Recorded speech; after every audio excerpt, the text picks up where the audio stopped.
What is going on, guys? My name is Paul, and today I'm going to bring you a helpful boat video showing you how to inspect your rub rail. The rivets and screws in the rub rail actually hold the cap together. I've noticed that I've had a lot of flex in my hull, and I believe what's happening is that I'm losing rivets and or screws, whichever one you have, and I'm getting a lot of shaking going on. I can hear it, and I can actually kind of feel it, like when kind of something rattling around. So let's go ahead and jump into that. I'm going to show you how to inspect the rub rail, check out your rivets and screws so you can make a repair. Thanks, let's get it. Okay, so we're going to start at the back of the boat where the rub rail starts. We should have a cap over it with a little screw, and we're just going to remove it here. It's a really long screw.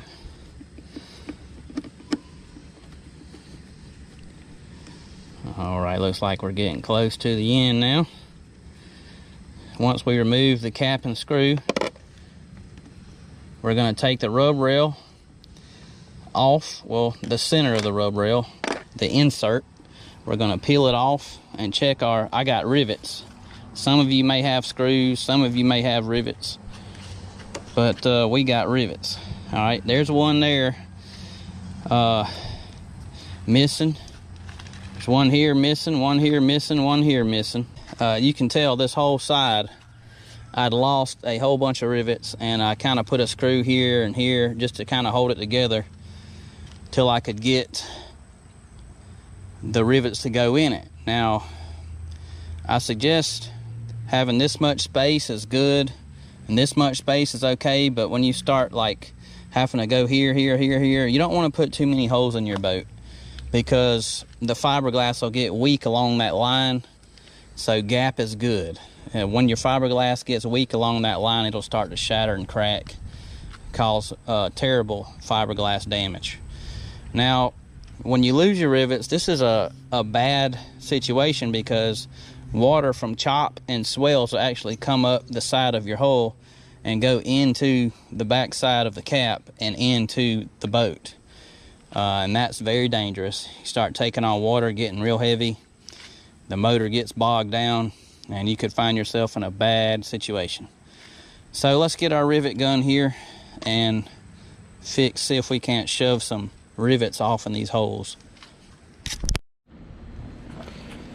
All right, so on my particular cap here, this is a 3/32 or 3/16.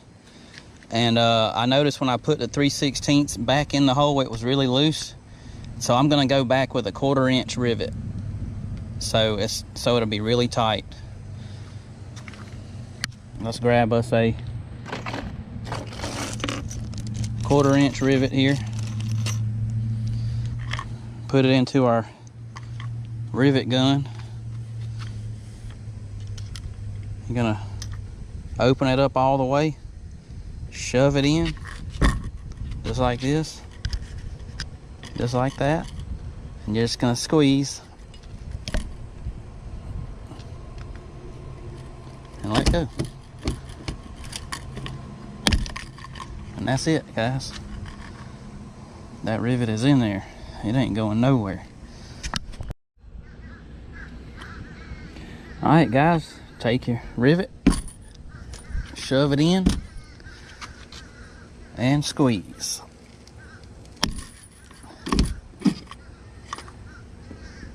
If you don't get it the first time, do it again. Cut it.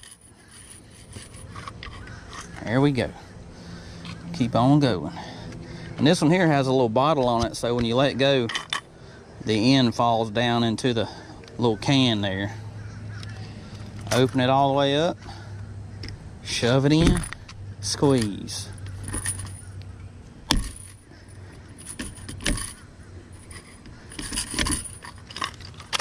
Let it fall into the can. Easy peasy. Anybody can do it. A boatyard will charge you a pretty good penny to do rub rail repair.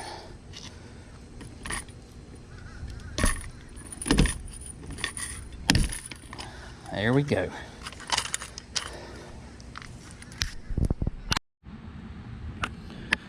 All right, so I moved around to the front of the boat just to check the rest of the rivets, and got one here that's loose. I'm gonna pull it out and show you guys what happens. All right, so the back side of the rivet is broke off. Usually there's some kind of like little round bead connected to the shaft of the rivet, but here you see it's empty and broken, and this hole here and this cap is not connected right here. So let's go ahead and put one in there.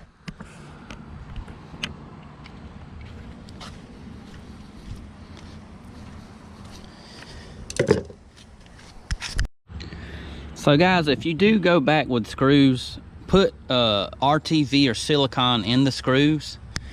When they put these on at the boatyard, you should have a bead of silicone on the backside, clear or white, whichever one they choose, like kind of marine 5200, marine silicone, whatever. And you can put silicone in the hole here and around your rivet if you want to, just to keep some water out, you know, just if you're like extra anal about it. All right, and also when you get done, the shaft to your little rivets will be down in this can. If you get this particular rivet gun, I'll put the link to this in the description. This is just a Harbor Freight heavy duty rivet gun, and like I said, I'll put it in the description so you guys can find it if you need it. But any rivet gun will do, but you will probably need a 3/16 or a 1/4 inch rivet to actually fill that hole.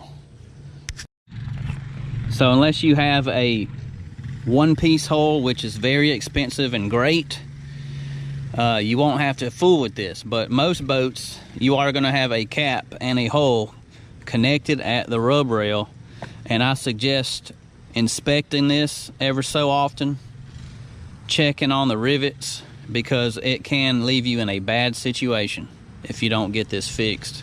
Like I said, water from swells and chop will come up here as you're moving forward and actually get up and down into the cap.